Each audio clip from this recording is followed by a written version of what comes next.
Historic moment. Princess Leonor's September announcement changes Spain forever. A calm September morning in Spain.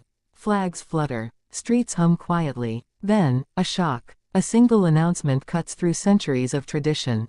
Everything you thought you knew about Princess Leonor changes. And what she revealed just rewrote Spain's future. Body dynamic pacing, front-loaded value, chained curiosity loops. On that crisp September day, the nation expected a routine appearance from the Princess of Asturias. But what unfolded was anything but routine. Before an audience of dignitaries, cameras, and millions watching online, Leonor stepped up to the podium with a composure that belied her age. Her voice, steady yet emotional, delivered a message that no one saw coming, a vision for Spain's monarchy, her personal role within it, and the future she intends to build. The opening sentences stunned the crowd. She spoke of duty, of unity, of a Spain that stretches beyond politics and borders. Yet woven into her speech was something even more personal, a commitment to serve, to modernize, and to open the palace doors to a new generation. This wasn't a ceremonial reading. This was an heir apparent stepping fully into her destiny. What exactly did she announce? And why has it been called historic by scholars and newspapers across Europe? Here is where the story deepens.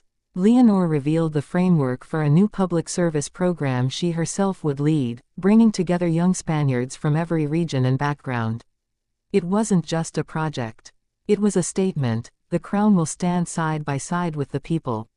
Immediately, analysts compared it to landmark initiatives by monarchs decades older than she is. As the news spread, social media erupted. In Madrid, Seville, Barcelona, and beyond, the announcement was replayed, dissected, debated. Was this the start of a constitutional transformation? Could this be the moment that defines her reign before it even begins? Each answer raised another question. What does this mean for her parents, King Felipe VI and Queen Letizia, who have carefully prepared her for this moment? How will Spain's political parties respond? And what about Europe's other young royals, watching closely from Denmark, the UK, and the Netherlands? Will they follow her lead? We move back in time. The script now widens, showing her path. Her years at school in Madrid, then her military training, her studies abroad. Each step crafted to prepare her for leadership. Each public appearance more confident than the last.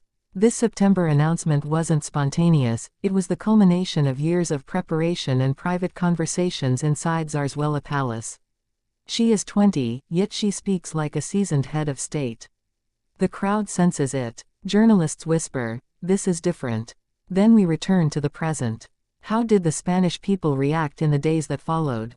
Streets filled with supporters holding up handwritten signs, "Nuestra Reina del Futuro." Television panels buzzed with speculation. Would the constitution be amended to accelerate her accession?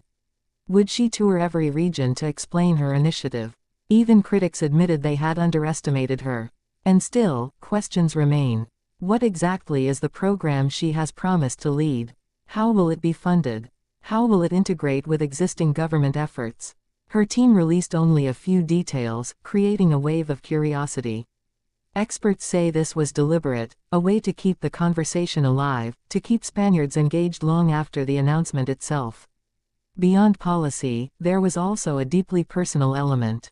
Observers noticed the small medallion she wore, a family heirloom belonging to her grandmother, a subtle symbol of continuity.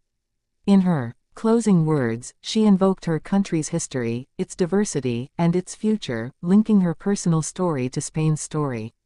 The applause was thunderous, not just polite. For many, it felt like watching a monarch being born in real time. From here, the narrative stretches out. We explore the international reaction. In Denmark, where ties to Leonor's generation run deep, newspapers called it the Spanish shock. In London, columnists drew parallels to speeches by young Elizabeth II. In Latin America, where Spain retains cultural ties, the announcement was broadcast live. A new face of Spain was emerging on screens around the world. As this script moves through the next segments, we circle back repeatedly, each curiosity answered opens a new one. Will Leonor's initiative heal regional divides? Could it redefine the monarchy's relationship with youth? Will it change how other royal houses operate? This is how you hold an audience for 45 minutes, reveal, explain, deepen, then reveal again. We also dive into family dynamics. How did King Felipe react privately? How is Queen Letizia guiding her daughter through this sudden international spotlight? Are there tensions between the old guard at court and the young princess's team? Sources hint at long discussions inside the palace walls about timing and tone. By choosing September, the month of new beginnings, of national reflection, Leonor may have signaled not just a program, but an era. Finally, we return to the emotional heart. A young woman, raised under the weight of expectation, steps forward and chooses to define her role before it defines her. For Spain, it's more than a headline. It's a glimpse of the monarchy's future. For viewers, it's a story of courage, tradition, and change intertwined. As the camera lingers on her leaving the stage, hand raised in a modest wave, the questions echo: what will she do next? How will Spain respond? And when history looks back on this September announcement, will it mark the moment a princess became a queen in spirit? This is the power of the moment you just witnessed. This is why the world is watching.